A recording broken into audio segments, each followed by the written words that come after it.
đây cơ mà.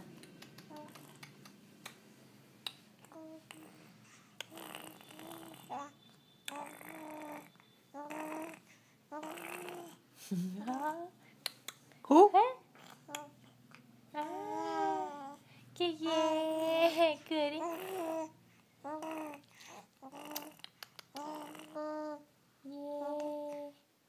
Hú là.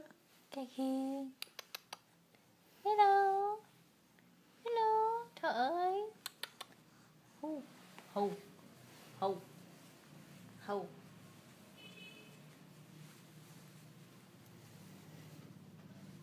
Con dễ đẹp đi. Con dễ đẹp đi.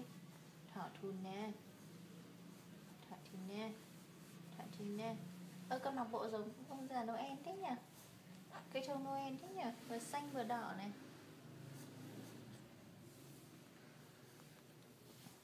Hello.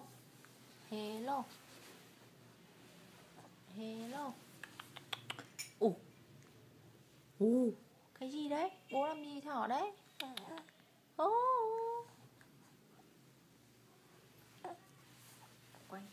Quay cả chân. Chị cha.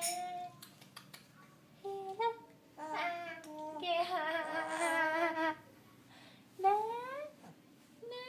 Trời ơi. Thôi. Bên này cơ mà. Ta-da. Ta-da. Ta-da.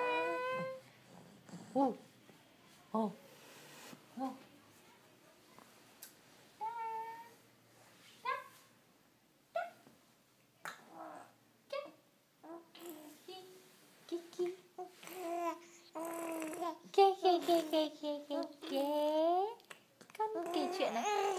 Mẹ ơi à. Mẹ ơi. Yeah. Lại nhìn máy quay à?